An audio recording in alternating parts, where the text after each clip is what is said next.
Queridos irmãos e amigos que assistem o nosso programa da Igreja Batista Nacional Água Viva em Florianópolis, Santa Catarina, para termos uma maior intimidade com Deus, vamos ler dois textos bíblicos. O primeiro se encontra em Marcos capítulo 9, de 1 a 13. Dizia-lhes também: em verdade vos digo que dos que aqui estão, alguns há que não provarão a morte, sem que veja a chegada do reino de Deus com poder. E 6 dias depois, Jesus tomou consigo a Pedro, Tiago e João, e os levou sós, em particular, a um alto monte, e transfigurou-se diante deles. E as suas vestes tornaram-se resplandecentes, extremamente brancas como a neve, tais como nenhum lavadeiro sobre a terra as poderia branquear. E apareceu-lhes Elias com Moisés e falava com Deus. E Pedro, tomando a palavra, disse a Jesus: Mestre, é bom que estejamos aqui e façamos 3 cabanas, uma para ti, outra para Moisés e outra para Elias. Pois não sabia o que dizia, porque estavam assombrados. E desceu uma nuvem que os cobriu com a sua sombra, e saiu da nuvem uma voz que dizia: Este é o meu filho amado, a ele ouvi. E tendo olhado em redor, ninguém mais viram, senão só Jesus com eles. E descendo eles do monte, ordenou-lhes que a ninguém contasse o que tinha visto, até que o Filho do Homem ressuscitasse dentre os mortos. E eles retiveram o caso entre si, perguntando uns aos outros que seria aquilo, ressuscitar dentre os mortos, e interrogaram-no, dizendo: Por que dizem os escribas que é necessário que Elias venha primeiro? E respondendo ele, disse-lhes: Em verdade, Elias virá primeiro e todas as coisas restaurará. E como está escrito do Filho do Homem, que ele deva padecer muito e ser aviltado. Digo-vos, porém, que Elias já veio e fizeram-lhe tudo o que quiseram, como dele está escrito. E agora, queridos, vamos ler 2 Coríntios 3, verso 7. E se o ministério da morte, gravado com letras em pedras, veio em glória, de maneira que os filhos de Israel não podiam fitar os olhos na face de Moisés por causa da glória do seu rosto, a qual era transitória. Estas palavras descritas em Marcos 9, de 1 a 13, foram dirigidas provavelmente só aos discípulos, visto pressuporem uma intimidade com Jesus que a maioria das pessoas não tinha.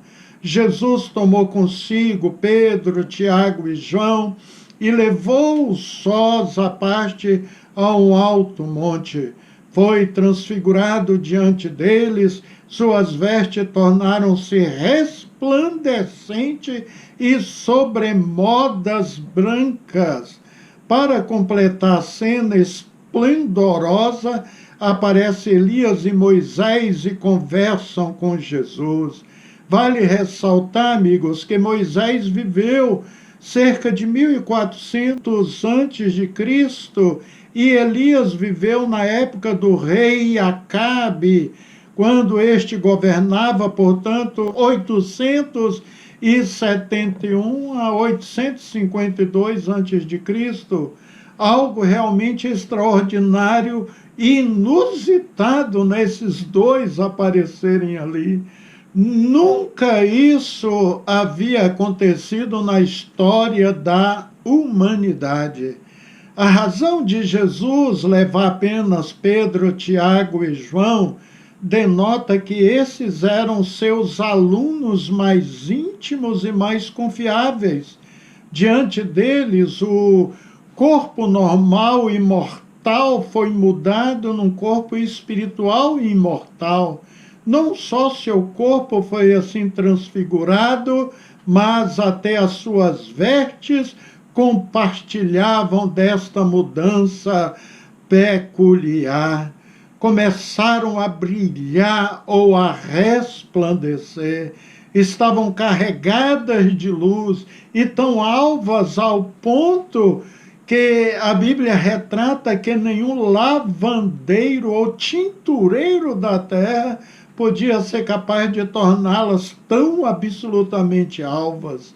Todo o aspecto de Cristo Jesus era de esplendor indescritível, muito mais do que o de Moisés, depois que este havia falado com Deus, como vemos em Êxodo 34, 29 ao 35.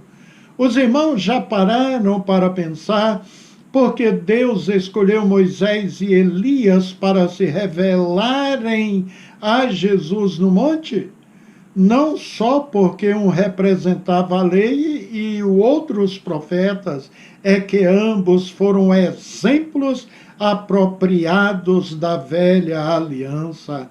Além disso, Moisés morrera e fora sepultado pela mão de Deus, e só ele sabia onde se localizava sua sepultura. E Elias, sem ver a morte, foi levado ao céu pelo Senhor. Estes homens de outrora eram amigos íntimos de Deus, como esses três que subiram no monte eram de Cristo.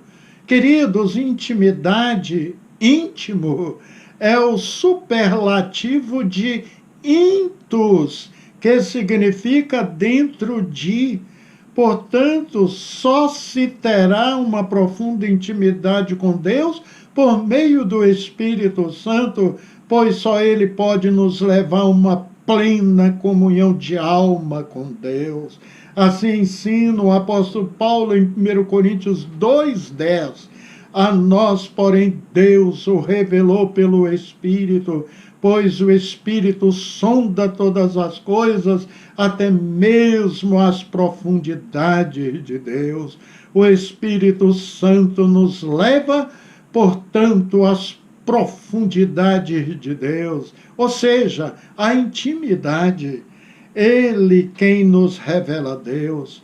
Teve uma época em nossa vida que éramos inimigos de Deus, como o apóstolo Paulo diz em Romanos 5:10, éramos escravos do pecado, como vemos em Romanos 6:17 ao 20, destinados à morte, não tínhamos escapatória da condenação eterna.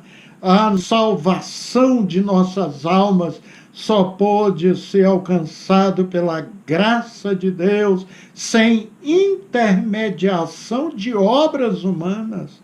Éramos inúteis espiritualmente, Romanos 3:12, mas Deus providenciou uma saída para nós. Deus, seu próprio Filho, Jesus Cristo, por expiação para morrer em nosso lugar. Fez isso exclusivamente por amor.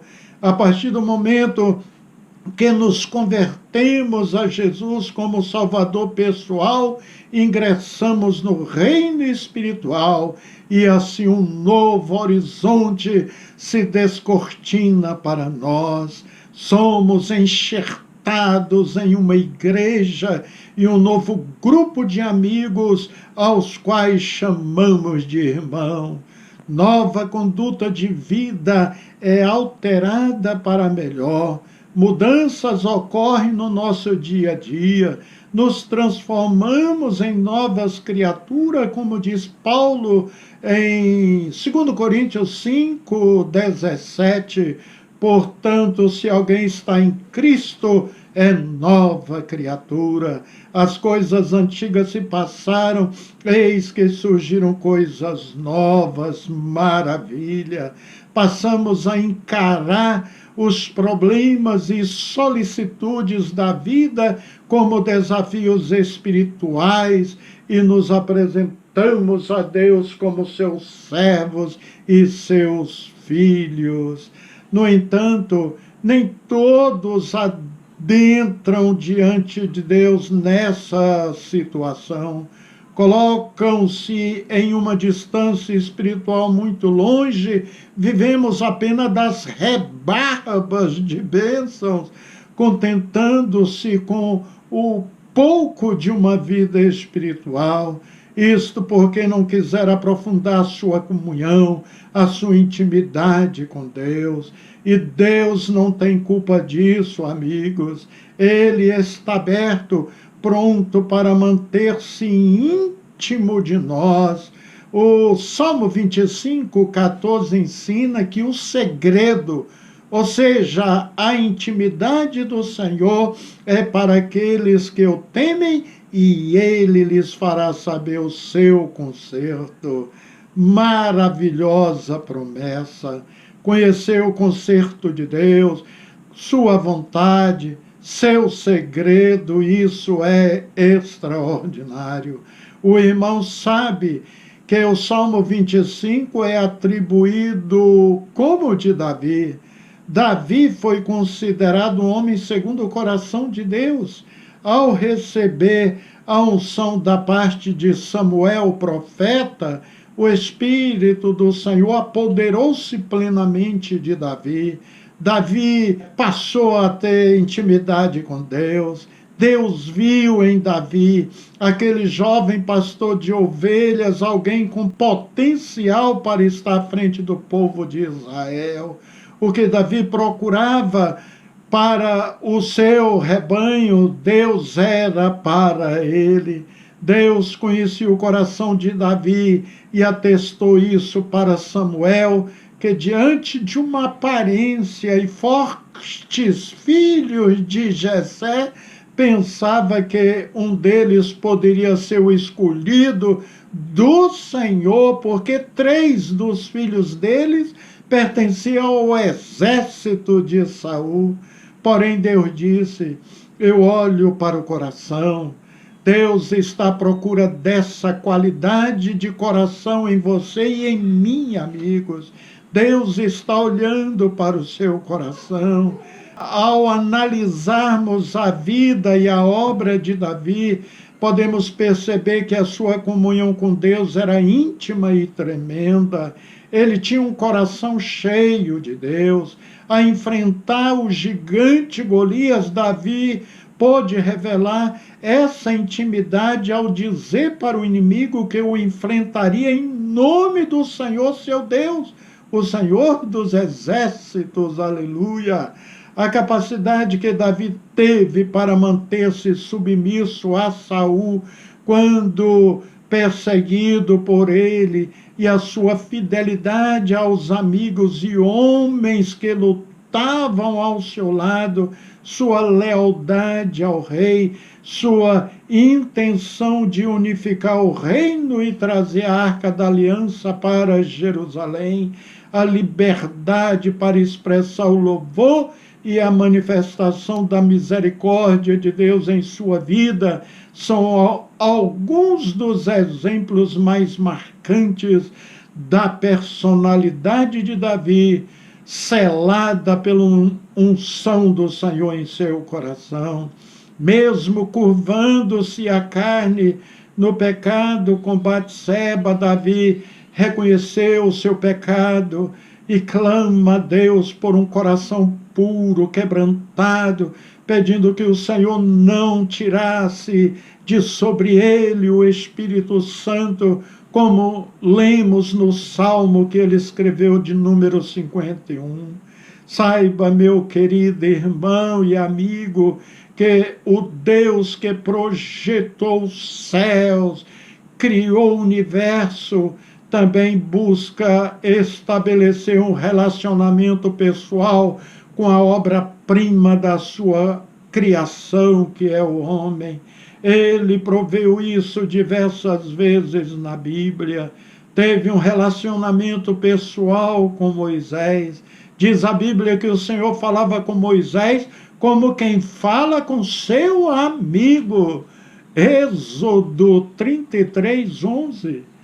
Ele também deseja entrar no relacionamento pessoal com você e se tornar seu amigo.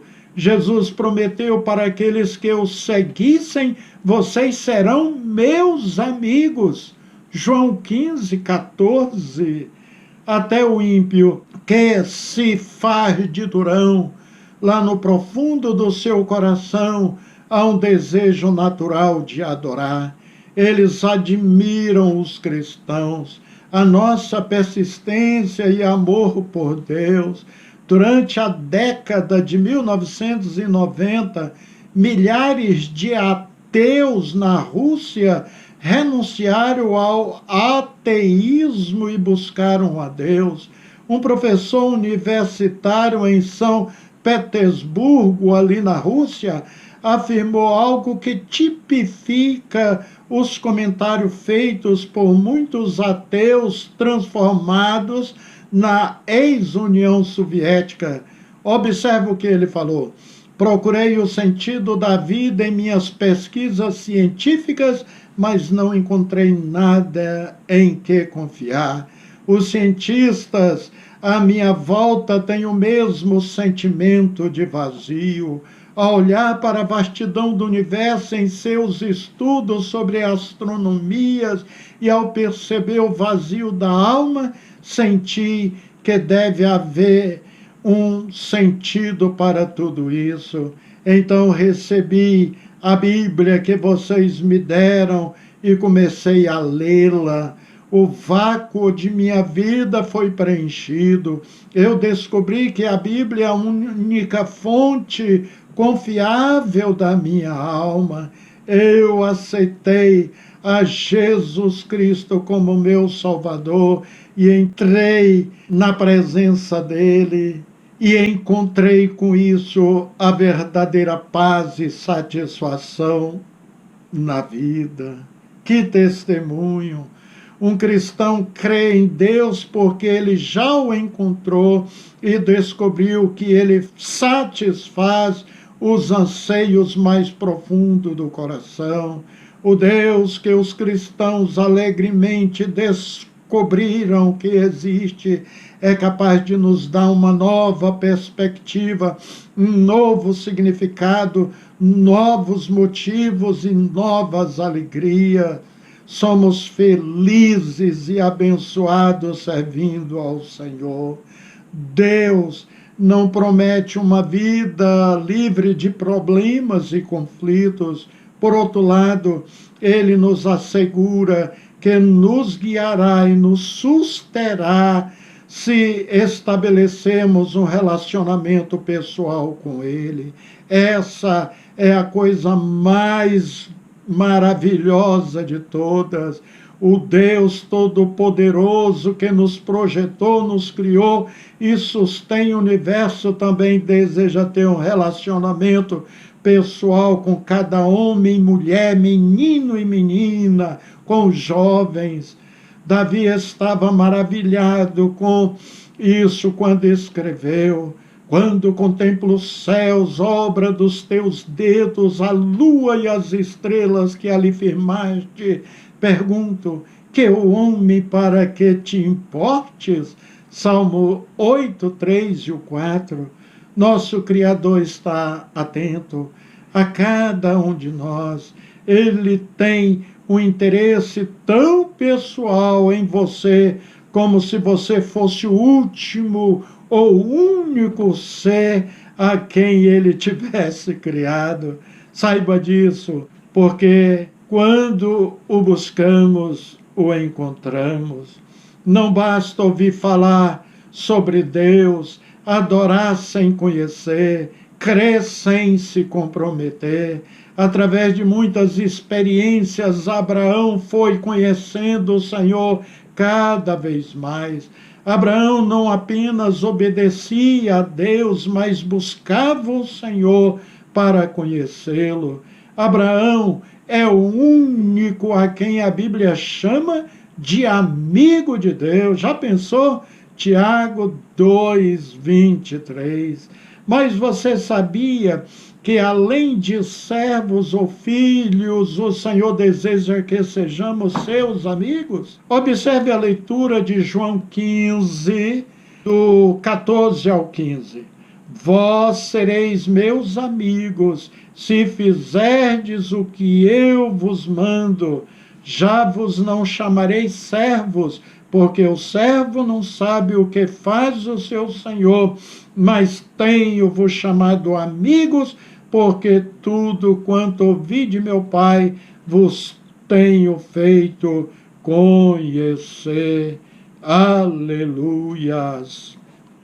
A intimidade com Deus é importante para todos os seus filhos. Sabe por quê? Abraão ficou sabendo com antecedência sobre a destruição de Sodoma e Gomorra e assim pôde orar e interceder por Ló.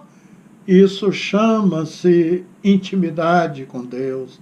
Desde o passado, Deus tem a sua maneira procurado manter contato e a comunhão com o homem.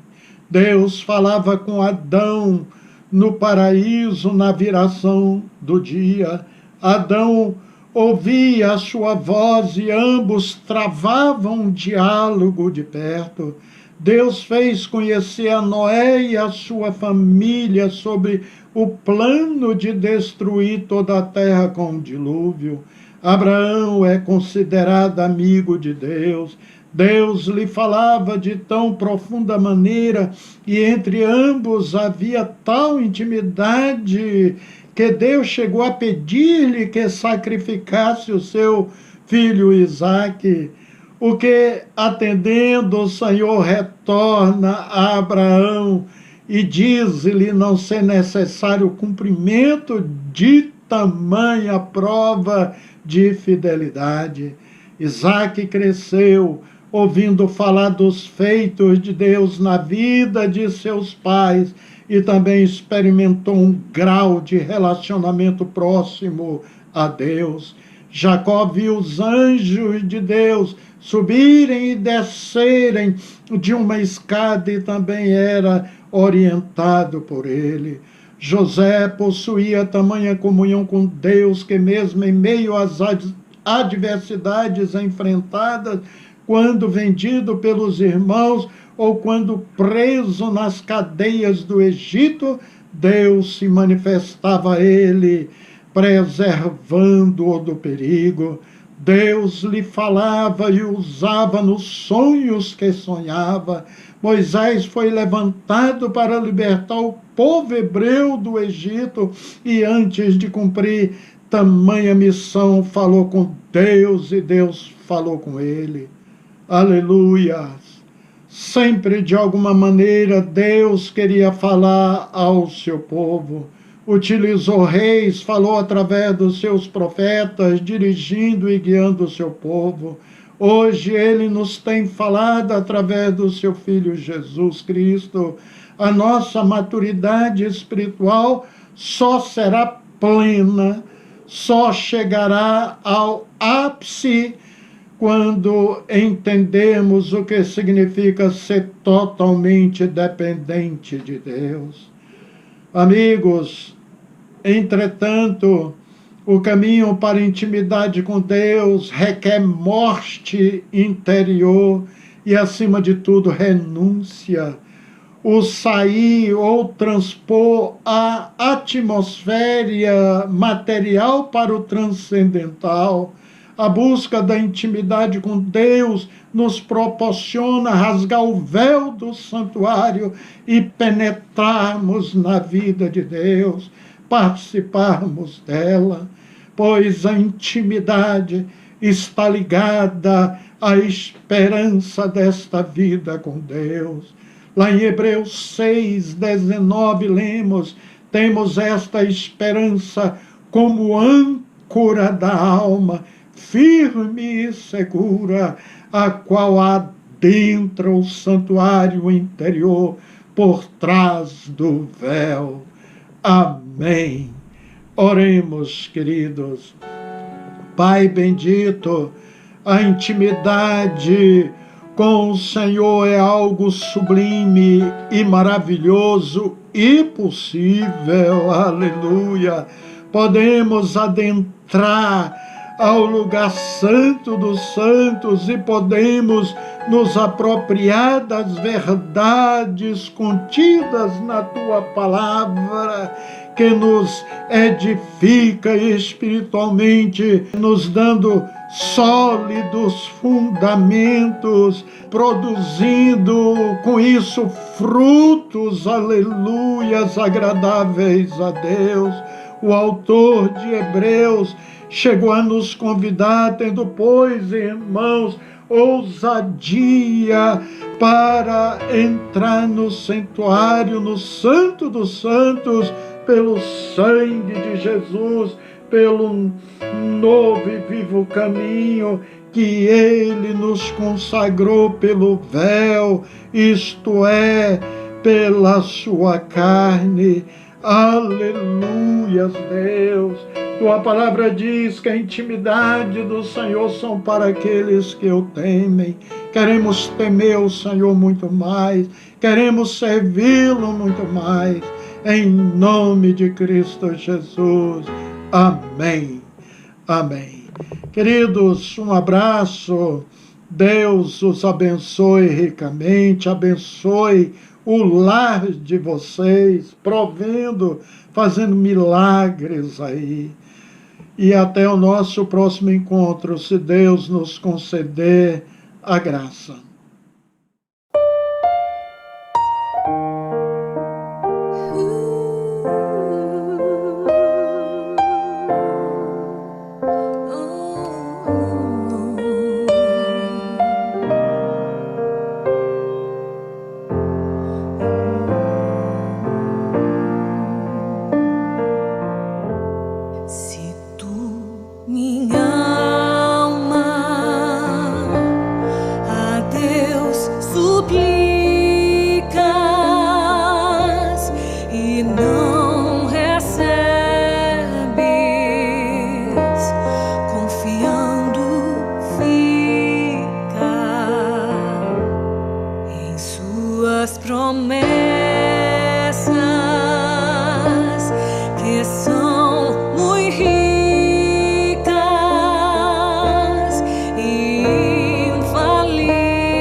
Porque te abates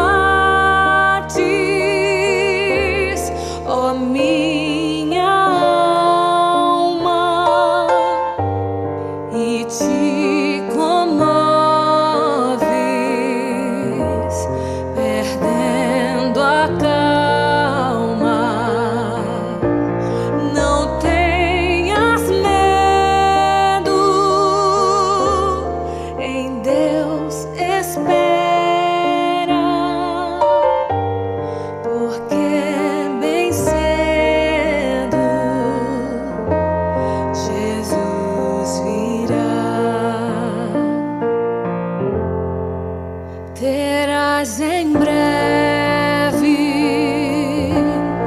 as dores findas, no dia alegre